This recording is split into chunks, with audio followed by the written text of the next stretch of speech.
হযরতে ফাতিমা, হযরতে আলী, হযরতে হাসান হোসেন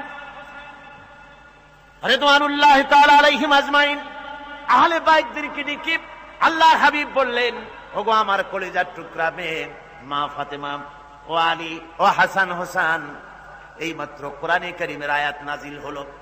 আল্লাহ রাব্বুল আলামিন আমাকে বলতে বলেছেন, আমি জানি না, আমি নবী জানি না কিয়ামতের দিন আল্লাহ আমার সাথে কি ব্যবহার করবেন, আর আমি এও জানি না যে আল্লাহ রাব্বুল আলামিন তোমাদের সাথে কি ব্যবহার করবেন। সুতরাং ও ফাতেমা, মুহাম্মদ সাল্লাল্লাহু আলাইহি ওয়াসাল্লামের মেয়ে হিসেবে নাজাতের কোনো ফয়সালা তোমার হবে না। ও হাসান হোসেন, মুহাম্মদ সাল্লাল্লাহু আলাইহি ওয়াসাল্লামের নাতি হিসেবে তোমাদের ফয়সালা হবে না। কিয়ামতের দিন তোমাদের ফয়সালা হবে যার যার আমলের উপরে। আমলকে ভালো করে গঠন করো, এই আমল তোমাকে কিয়ামতের দিন তোমাকে বাঁচাবে। আমল তৈরি করো ভালো করে, আমার দোহাই দিয়ে নাজাত পাবে না, আমল তৈরি করতে হবে। কথা বুঝতে পেরেছেন? কথা বুঝে আসছে? আমার বন্ধুগণ, হযরতে ফাতিমা রাদিয়াল্লাহু তাআলা আনহা ইন্তেকালের আগে, মরজে মওত যখন হলো, ইন্তেকালের আগে তিনি হযরত আলীকে তার স্বামীকে ডেকে বলেন, প্রাণের স্বামী, আমার মওত যখন হয়ে যাবে বেশি লোককে খবর দিবেন না, অল্প লোকদেরকে জানাই আমার জানাজার ব্যবস্থা তাড়াতাড়ি করে মাদফুন করে আমাকে দিবেন। গভীর রাত্রে হযরত ফাতিমা রাদিয়াল্লাহু তাআলা আনহা ইন্তেকাল করলেন। কিছু সংখ্যক সাহাবীদের কাছে খবর দিয়া অল্প সময়ের ভিতরে জানাজার ব্যবস্থা করা হলো। হযরত আবু যার গিফারী রাদিয়াল্লাহু তাআলা আনহু কবরের ভিতরে নেমে গেলেন। কবরের ভিতরে নেমে গিয়া হযরত আবু যার বলেন, যে কবর, তোর ভিতরে আজকে কাকে রাখবো, তুই কি তা জানিস নাকি? কোনো জবাব আসে না। হযরত আবু যার বলেন, কবর রে, তোর ভিতরে আজকে যাকে রাখবো তিনি হতেছেন হযরত ইমাম হাসান হোসেনের মা, বেহেশতের সমস্ত জওয়ানদের সরদার হবেন যারা, সেই দুইজনের মা তোর ভিতরে রাখবো, খবরদার বেয়াদবি করবি না। কোন জবাব না পেয়ে হযরত আবু যার বলেন, ওগো কবরের মাটি, তোর ভিতরে কাকে রাখবো কি জানিস? আসাদুল্লাহিল গালিব, দুনিয়ার সমস্ত কাফেরদের বিরুদ্ধে আল্লাহ রাব্বুল আলামিন যাকে বাঘ বানিয়ে পাঠালেন, সেই হযরতে আলী, তার স্ত্রী রেখে যাব, খবরদার বেয়াদবি করবি না। কোন জবাব আসে না।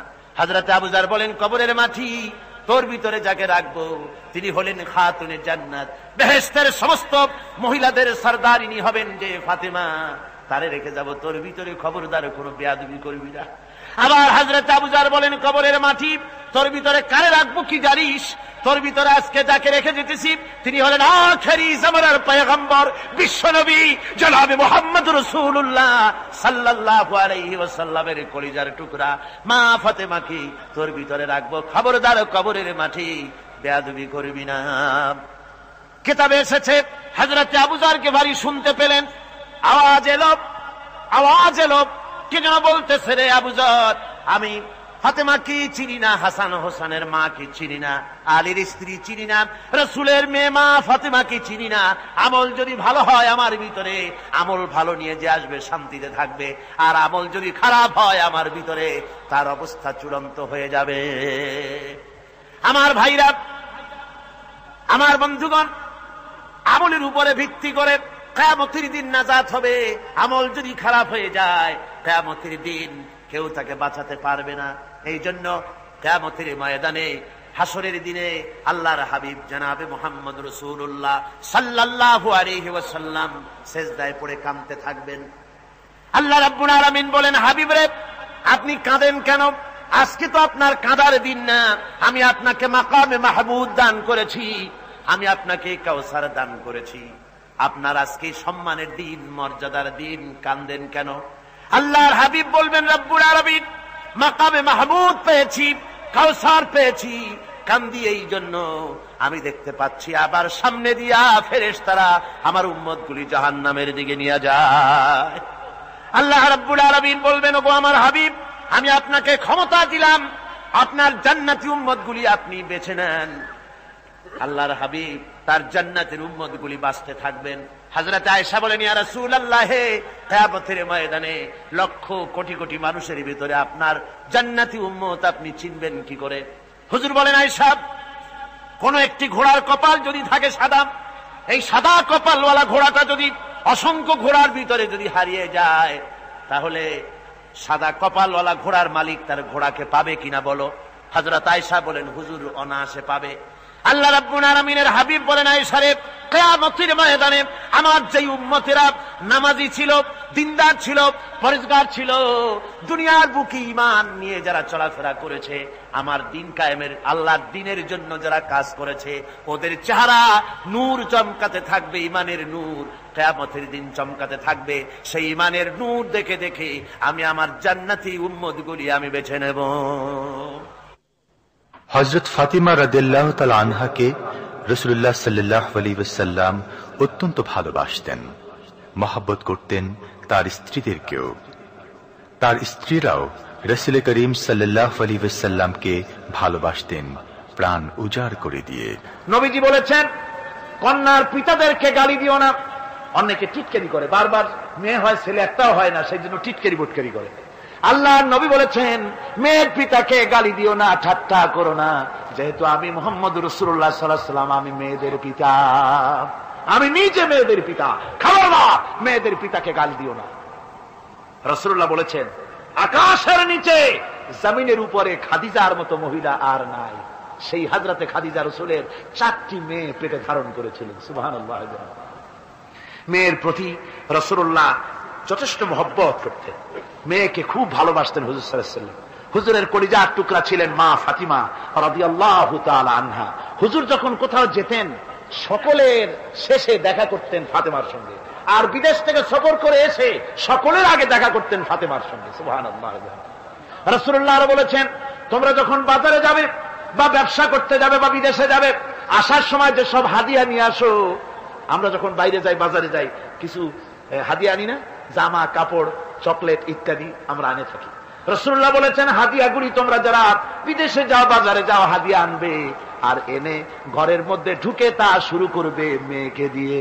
প্রথমে দেবে মেয়েকে। সুবহানাল্লাহ। মেয়ের মর্যাদা ইসলামে সব চাইতে বেশি। কোন যুগে? যে যুগে মেয়ে হলে পরেই মাটির নিচে গেড়ে রাখতো, আছাড় মেরে মেরে ফেলে দিত। বেআইয়ি যামবিন কুতিলাত, কোন অপরাধে তাদেরকে হত্যা করা হলো, আল্লাহ পাক কোরআনে কারীমের মধ্যে বলেছেন। তাদের অপরাধ আর কিছু না, তারা নারী, এই জন্য তাদেরকে মেরে ফেলা হতো। রাসূলুল্লাহ তাদের ইজ্জত দিলেন। সুবহানাল্লাহ বিহামদিহি। রাসূলুল্লাহ সম্মান দিলেন, ইজ্জত দিলেন তাদেরকে। কন্যা হিসাবে নারীর এই মর্যাদা। ফাতেমাকে রাসূল এত ভালোবাসতেন, ইন্তেকালের সময় হযরত ফাতেমা কাঁদতে কাঁদতে বেহুশ হয়ে যাওয়ার উপক্রম হয়ে গেছে। রাসূলুল্লাহ হযরত ফাতেমাকে ইশারা দিলেন। হযরত ফাতেমা তার কান নিয়ে রাসূলুল্লাহর মুখের কাছে লাগাই দিলেন। আল্লাহর নবী কি যেন বললেন কানে কানে। হযরত ফাতেমার কান্না বন্ধ হয়ে গেল। হযরত আয়েশা বলেন, মা, রাসূলুল্লাহ তোমার কানে কানে কি বলল আর তোমার কান্না বন্ধ হয়ে গেল? হযরত ফাতেমা বলেন, ইয়া আম্মা জান, আমার আব্বা আমার কানে কানে বলল, মা ফাতেমা তুই কাঁদিস না, তোর কান্না আমার বরদাস্ত হয় না, তোমাকে কাঁদতে হবে না। আমি তোমাকে সুসংবাদ দিয়ে যেতেছি, আমি মরে যাওয়ার পর সর্বপ্রথম তোমার সাথে আমার দেখা হবে। রাসূলুল্লাহর এই ভবিষ্যৎবাণী হযরত ফাতেমা বুঝতে পেরেছেন যে হুজুরের ইন্তেকালের পরে আমার বেশি দেরি হবে না, আমিও তাড়াতাড়ি হুজুরের সাথে শামিল হতে পারবো। হুজুরের ইন্তেকালের 6 মাস পরেই হযরত ফাতেমা রাদিয়াল্লাহু তাআলা আনহা ইন্তেকাল করেছিলেন। কন্যা হিসেবে নারীর মর্যাদা ইসলাম অনেক অনেক গুণে বাড়িয়ে দিয়েছে। এই কন্যা শিশু, কৈশোর, যৌবন পেরিয়ে যখন যৌবনে তার বিয়ে হয়ে যায়, আল্লাহ রাব্বুল আলামিন তখন বলেন, ওয়া মিন আয়াতিহি আন খালাকা লাকুম মিন আনফুসিকুম আজওয়াজান লিতাসকুনু ইলাইহা ওয়া জাআলা বাইনাকুম মাওয়াদ্দাতান ওয়া রাহমা। আল্লাহ পাক বলেন, আমার নিদর্শনের ভিতরে এটিও একটি নিদর্শন যে আমি তোমাদের থেকে তোমাদের জোড়া তৈরি করেছি, তোমাদের স্ত্রীদেরকে তৈরি করেছি, তোমাদের সাথে তোমাদের স্ত্রীর ভালোবাসা সৃষ্টি করেছি, মহব্বত সৃষ্টি করেছি। এই মহব্বত আমি আল্লাহ তৈরি করেছি। আর যখন বুড়ো হয়ে যায় মানুষ, স্বামী স্ত্রী যখন বুড়ার বুড়ি হয়, তখন আর ভালোবাসা থাকে না, তখন ওই ভালোবাসা সহৃদয়তার করুণায় আমি আল্লাহ পরিণত করে দেই। বুড়ার জন্য তখন বুড়ি ছাড়া আর উপায় নাই, বুড়িরও আর বুড়া ছাড়া উপায় নাই। তখন ভালোবাসা কোনো বিশেষ কোন অক্ষ নিয়ে ভালোবাসা নয়, তখন একের উপরে অন্য একদম নির্ভরশীল হয়ে পড়ে। আল্লাহ পাক বলেন, এই অবস্থা আমি আল্লাহ সৃষ্টি করে দেই। সুবহানাল্লাহ বিহামদিহি। স্ত্রীকে রাসূলুল্লাহ কত ভালোবাসতেন। আল্লাহর নবী বলেছেন, আমার কাছে 3টা জিনিস প্রিয়, একটা হচ্ছে সুগন্ধি, একটা হচ্ছে নামাজ, আর একটা হচ্ছে স্ত্রী। সুবহানাল্লাহ। স্ত্রী আমার কাছে প্রিয়। হুজুর বলেছেন, তোমাদের মধ্যে সেই ব্যক্তি উত্তম যে ব্যক্তি তার স্ত্রীর কাছে উত্তম। আমি আমার স্ত্রীদের কাছে উত্তম ব্যক্তি। সুবহানাল্লাহ। রাসূলুল্লাহ স্ত্রীকে কত ভালোবাসতেন। বিশ্বনবী রাজনৈতিক কর্মকাণ্ড চালাচ্ছেন, যুদ্ধের দামামা বাজতেছে, চতুর্দিকে কত অশান্তি, সবকিছু চলছে, স্ত্রীর হক আদায় করতে ভুলে যাননি। রাতের বেলায় হযরত আয়েশার বয়স কম, তাকে নিয়ে রাসূলুল্লাহ একটু সুযোগ পেয়েছেন, বলছেন আয়েশা সব তো ঘুমিয়ে, চলো আমরা একটু দৌড়াই। ওই যে দূরে একটা জিনিস দেখা যায়, দৌড় দাও দেখি কে আগে যায়। দুজনে দৌড় প্রতিযোগিতা করলেন। দৌড় প্রতিযোগিতায় হযরত আয়েশা ফার্স্ট হলেন, হুজুর পিছনে পড়ে গেল। হযরত আয়েশা খুব আনন্দ করলেন যে আপনি কিন্তু আমার সাথে দৌড়ে পারলেন। পরবর্তী কিছু কাল যাওয়ার পর হযরত আয়েশা বলেন, হুজুর আজকে আবার বললেন যে চলো আয়েশা একটু দৌড়াই। হযরত আয়েশা বলছেন যে সেদিনের তুলনায় আমার শরীর একটু, আমি মুটিয়ে গেছি, শরীরটি স্থূল হয়েছে। আমি আজকে দৌড়ালাম কিন্তু পারলাম না, রাসূল আগে চলে গেলেন। আমি হাঁপাতে হাঁপাতে যখন হুজুরের কাছে চলে গেছি, হুজুর তখন মুস্কি হেসে আমাকে বললেন, আয়েশা ওই সেই দিনের জবাব আজকে দিয়া দিলাম। সুবহানাল্লাহ বিহামদিহি, সুবহানাল্লাহ বিহামদিহি। বিশ্ব নবী কত বড় আদর্শ বিশ্ব মানবতার জন্য। তিনি বলেছেন, আরাফাতের ময়দানে রাসূলুল্লাহ বলেছেন, তোমরা যেমন পড়বে তোমার স্ত্রীদেরকে তেমন পড়াবে, তোমরা যেমন খাবে তোমার স্ত্রীদেরকে তেমন খাওয়াবে, স্ট্যান্ডার্ড মেনটেন করবে। তুমি ভালো দামের কাপড় পরবে, স্ত্রীকে খারাপ দিবে তা নয়। অধিকার দুজনেরই সমান, স্বামী এবং স্ত্রী সমান অধিকার। কিন্তু আমরা তা বুঝতে পারি না, বুঝতে চাই না। আমরা অনেকে মনে করেছি বিয়ে যখন করছি তখন আমি তো নওয়াবজাদা নসরুল্লাহ খান, আর বউ তো কেনা দাসী। না, সে কৃত দাসী নয়, তার মর্যাদা আছে, তার সম্মান আছে, তার সম্মান আপনাকে দিতে হবে। রাসূলুল্লাহ দিয়েছেন, আপনাকেও দিতে হবে। রান্না বান্না হতে দেরি হয়, কত গালাগালি শুনতে হয় নারীকে। আল্লাহর নবীর স্ত্রী হযরত আয়েশা বলেছেন, আল্লাহর নবী কাজ করে, মানুষের সঙ্গে কথা বলে, রাষ্ট্রীয় দায়িত্ব পালন করে ঘরের ভিতরে সে যখন দেখেছেন রান্না হতে দেরি আছে, রাসূলুল্লাহ বিরক্ত হন নাই, ভ্রু কুঞ্চিত করেন নাই, চোখ মোটা করেন নাই, আমাকে কোনো কথা শোনান নাই, বরং আমার কাছে বসে রান্নায় আমাকে সহযোগিতা করেছেন। সুবহানাল্লাহ বিহামদি। এই হলো আল্লাহর রাসূল, এই হলো বিশ্ব নবী। স্ত্রীর সঙ্গে কি মহব্বত! সুবহানাল্লাহ বিহামদি। হুজুর মহব্বত করতেন স্ত্রীদেরকে। রাসূলুল্লাহর ঘরে দৌলত ছিল না, কিন্তু মহব্বত দিয়ে ভরা ছিল ঘরটা। হুজুরের ঘরে ফ্রিজ নাই, এসি নাই, হুজুরের ঘরে কার্পেট নাই, হুজুরের ঘরের মধ্যে জাজির নাই, তোশক নাই, বড় বড় কম্বল নাই, আরামের কোন জিনিস নাই, মডার্ন ইকুইপমেন্টস কিচ্ছু নাই, দৌলত নাই, কিন্তু মহব্বত দিয়ে ঘরটা ভরা। হযরত আয়েশা বলেছেন, আমি পানি পান করে, যখন আমি পানি পান করে গ্লাস রেখে দিতাম, আল্লাহর নবী তখন গ্লাসের সেই জায়গায় ঠোঁট লাগাতেন যেখানে আমি ঠোঁট লাগাইয়া পানি পান করেছি। আমি গোশত চিবোতাম, রাসূলুল্লাহ আমার হাত থেকে গোশত টুকরা নিয়া সেই জায়গায় চিবোতেন যেখানে আমি চিবুয়েছি। সুবহানাল্লাহ। আমার ভাইরা, রাসূল তার স্ত্রীদেরকে মহব্বত করতেন, স্ত্রীরাও রাসূলকে মহব্বত করতেন দারুণ ভাবে। একবার হযরত আয়েশা সিদ্দিকা রাদিয়াল্লাহু তাআলা আনহা হুজুরকে গোসল করাতে ছিলেন, মাথার উপরে পানি ঢালতেছেন, হুজুর একটা চৌকির উপরে বা একটা তক্তার উপরে বসে আছেন।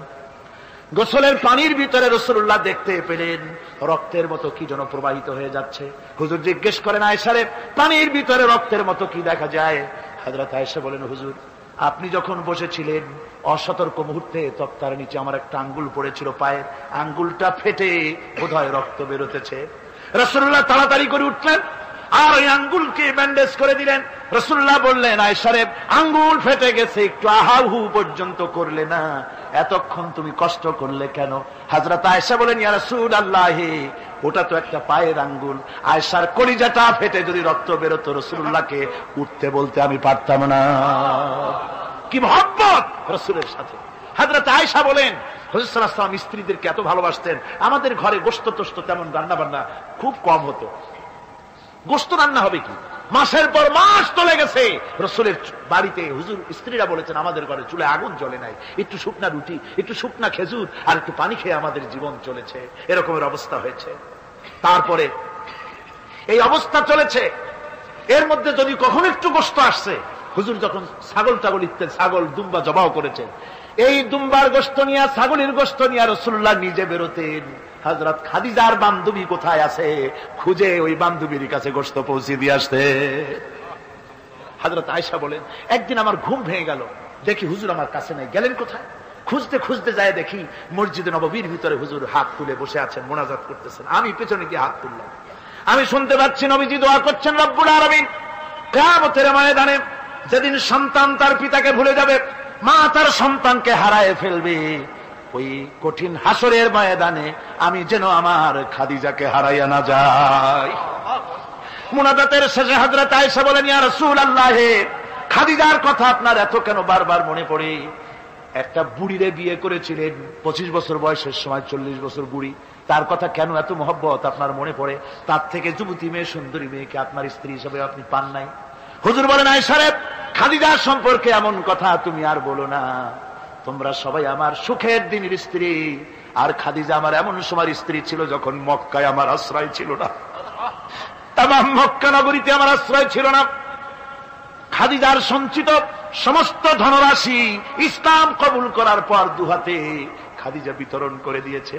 হযরত আয়েশা বলেন, হুজুর আমার গোস্তাকি মাফ করে দেন, আমি আর এরকম বলবো না, তবে খাদিজা সম্পর্কে আমার কিছু একটু শুনান। হুজুর বলেন, আয়েশা রে শোনো, গভীর রাত, যত রাত হোক না কেন, ইসলামের দাওয়াত দিয়ে দিয়ে গভীর রাত্রে আমি যখন বাসায় ফিরেছি, ঘরে এসেছি, দরজায় একটা মাত্র ডাক দিয়েছি, খাদিজা, অমনি দরজা খুলে গেছে। আমি জিজ্ঞেস করেছি, খাদিজা রে, যত রাত্রে আসলাম, যতবার আসলাম, একটা ডাকের বেশি লাগলো না, তুমি কি ঘুমাও না? হযরতে খাদিজা বলেছেন, ইয়া রাসূলুল্লাহ, আমার মনের ভিতরে ভয় থাকে, আল্লাহর রাসূল দ্বীনের খেদমতে বাইরে আছেন, আমি যদি আরামে বিছানায় ঘুমায় থাকি আর নবীজি দরজার কাছে দাঁড়াইয়া আমারে ডাকাডাকি করবেন, উঠতে যদি দেরি হয়ে যায় নবীজির সঙ্গে বেয়াদবি হয়ে যাবে, এই মনে করে আপনি না আসা পর্যন্ত দরজার সাথে পিঠ লাগাইয়া আমি দাঁড়াইয়া দাঁড়াইয়া ঘুমাই। আমার ভাইরা, হযরতে খাদিজার ইজ্জত স্বয়ং আল্লাহ দিয়েছেন। কে দিয়েছেন?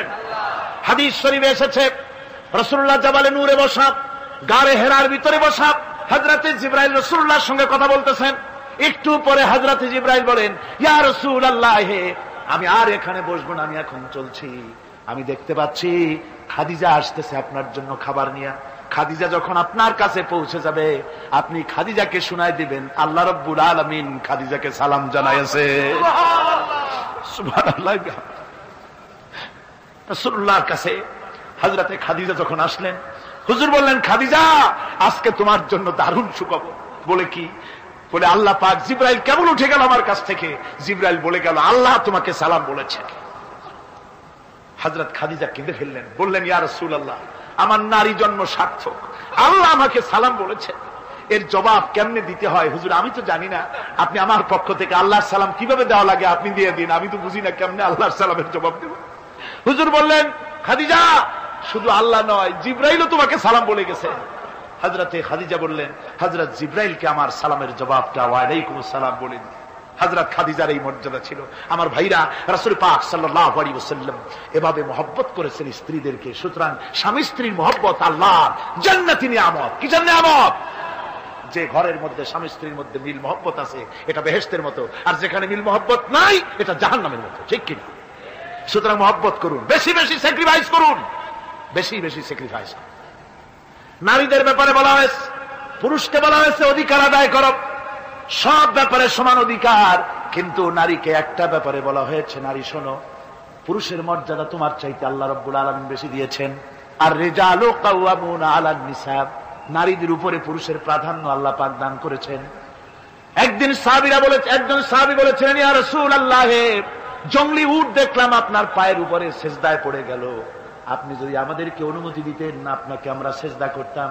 আল্লাহ নবী বললেন, মানুষ মানুষকে সেজদা করা, এ পারমিশন যদি আমি দিতাম, তাহলে দুনিয়ার সমস্ত স্ত্রীদেরকে বলতাম তারা যেন তাদের স্বামীকে সেজদা দেয়। স্বামীর মর্যাদা এখানে বেশি। সুতরাং অধিকার সমান, কোনো সন্দেহ নাই, কিন্তু স্বামীর একটা আলাদা মর্যাদা আছে, সেই সম্মানও তাকে দিতে হবে।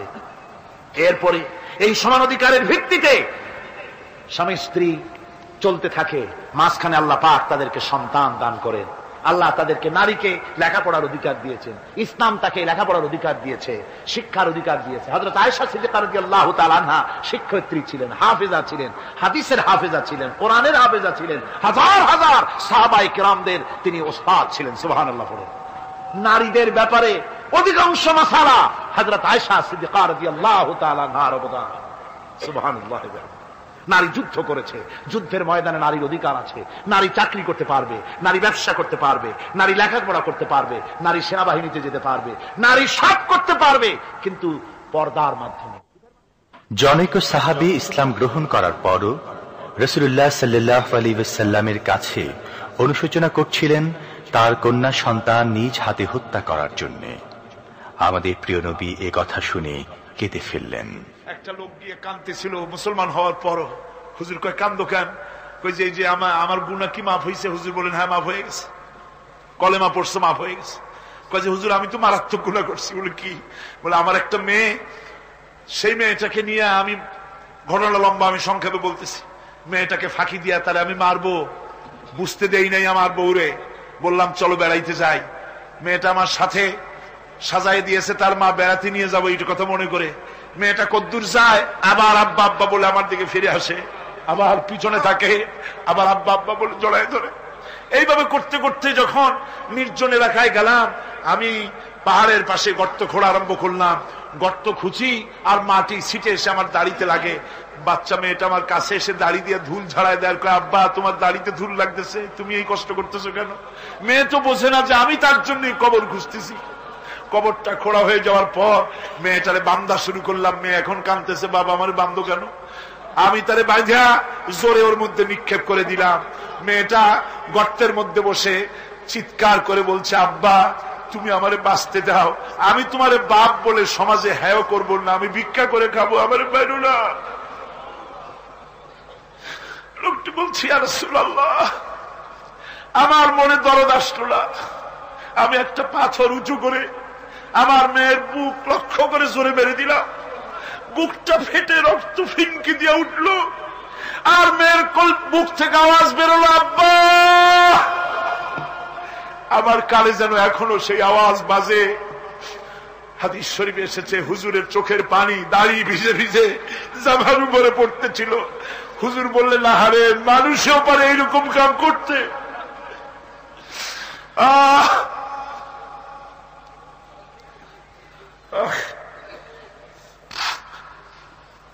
পৃথিবীতে নারীর যখন কোন সম্মান ছিল না, মর্যাদা ছিল না, সেই সময় আমার রাসূল, আমার বিশ্বনবী নারীদেরকে সম্মানের হাত ধরে গর্তের ভিতর থেকে উঠাইয়া রানীর সিংহাসনে বসায় দিলেন। সুবহানাল্লাহ। মায়ের মর্যাদা দিয়ে দিলেন। সুবহানাল্লাহ। নারীরা আমাদের মায়ের জাত। নারীরা আমার কি এর জাত? মায়ের জাত। আমার মা বোনেরা, তোমাদের সম্মান কত তোমরা জানো না। আমরা পুরুষ, আমাদের পায়ের তলে জুতা, আর তোমরা আমাদের মায়ের জাত। তোমরা নারী, তোমাদের পায়ের তলে আল্লাহর জান্নাত, আল্লাহর ব্যস্ততা তোমাদের পায়ের তলে। এই সম্মান আল্লাহ তোমাদের দিয়েছে, নবী দিয়েছেন। সুবহানাল্লাহ কর। ভাইরা আমার, অধিকার ইসলাম দিয়েছে। বিবাহ যখন হয়, এই বিবাহের সময় এজেন্ট আনতে হয়। আর বিবাহ হচ্ছে বিবাহ বৈঠক। এজেন্ট আনার জন্য ওই যে কি জানি কয়, ম্যারেজ রেজিস্ট্রার বা মৌলবি সাহেব, কার অনুমতি আগে নেয়? বলেন কার অনুমতি? তাহলে অধিকার ইসলাম পুরুষে দিল না মেয়ে লোকের দিল? আগে মেয়ে লোকের কাছে যাও, মেয়েটাকে জিজ্ঞেস করো সেই বিবাহে রাজি আছে কিনা। সুবহানাল্লাহ পড়ে, এই বিবাহে রাজি আছে কিনা জিজ্ঞেস করো, তার অধিকারই বেশি। এরপরে এই বিবাহে করার ব্যাপারে কত বৈষম্য। আজ বিবাহ করতে গেলে যৌতুকের প্রথা এসেছে। রাসূলুল্লাহ যৌতুক দিয়েছিলেন, ওটা যৌতুক না, ওটা উপহার, ওটা হাদিয়া। রাসূলুল্লাহ তোহফা দিয়েছিলেন হুজুরের জামাই। সুবহানাল্লাহ, কি জামাই! এক জামাই তো জিন্নুর আইন, যাকে ফেরেশতারা পর্যন্ত লজ্জা করত যারে দেখে, হযরত উসমান রাদিয়াল্লাহু তাআলা আনহু। আরেকজন হযরত আলী কাররামাল্লাহু ওয়াজহাহু। হযরত আলী, যার সম্পর্কে রাসূল পাক সাল্লাল্লাহু আলাইহি ওয়াসাল্লাম যাকে কত সম্মান দিয়েছেন, কত মর্যাদা দিয়েছেন, এই হলো হযরত আলী হুজুরের জামাই। আনা মদিনাতুল ইলম ওয়া আলিউম বাবুহা, আমি হলাম জ্ঞানের রাজ্য আর আলী হলো সেই রাজ্যে প্রবেশের দরজা। সুবহানাল্লাহ। ভাইরা, এই হলো জামাই। আর মেয়ে খাতুনে জান্নাত বিনতে রাসূল, বেহেশতের সমস্ত রমণীদের সরদারিনী মা ফাতিমাতুজ জাহরা রাদিয়াল্লাহু তাআলা আনহা। কি উপহার দিলেন বিয়েতে রাসূল! এই মেয়ে আর এই জামাই। উপহার হলো খেজুরের ছোবড়ার একটা তোষক, পানি উঠাবার জন্য একটা মশক, আর আটা পেশা একটা জাতা।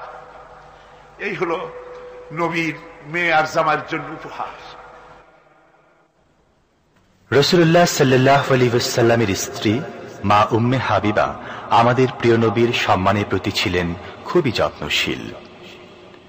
তার পিতা তখন ইসলাম গ্রহণ করেননি। এমন অবস্থায় পিতা ঘরে প্রবেশ করলে রাসূলুল্লাহ সাল্লাল্লাহু আলাইহি ওয়াসাল্লামের স্ত্রী তার পিতার সাথে যে আচরণ করেছিলেন, এখন আমরা শুনব সে কাহিনী। আবার স্ত্রীরা রাসূলের প্রতি কি ভালোবাসা দেখেছেন। হযরত উম্মে হাবিবা রাদিয়াল্লাহু তাআলা আনহা, আমাদের মা আবু সুফিয়ান রাদিয়াল্লাহু তাআলা আনহু, তার মেয়ে। তার কাছে আবু সুফিয়ান তখনও কাফের, সেই কুফরি হালতে মেয়ের ঘরে গিয়েছেন। যাওয়ার পরে হযরত উম্মে হাবিবা বাপ যখন বসতে গিয়েছেন, তখন উম্মে হাবিবা বলছেন যে আবা একটু দাঁড়ান। এই অবস্থায় দাঁড়াতে বলে বিছানাটা উল্টায়া দিয়া তারপরে বললেন যে বসেন। বাপ মনে খুব দুঃখ পেলেন। আবু সুফিয়ান বললেন, মা উম্মে হাবিবা, আমি তোমার পিতা, ভালো একটা বিছানা থাকলে তাই বিছায় দেওয়া উচিত ছিল, আর তুমি বিছানাটা উঠাইয়া তারপরে আমার খালি জায়গায় বসতে বললা, আমি তোমার ব্যবহারে আহত হলাম। হযরত উম্মে হাবিবা বলেন, আব্বা জান, নিশ্চয়ই আপনি আমার আব্বা, শ্রদ্ধেয় পিতা, কোনো সন্দেহ এতে নাই, কিন্তু আপনি একজন কাফের। আল্লাহর রাসূল যে বিছানায় বসেন, সেই বিছানা আমি একটা কাফেরকে বসতে দিতে পারি না। সুবহানাল্লাহ।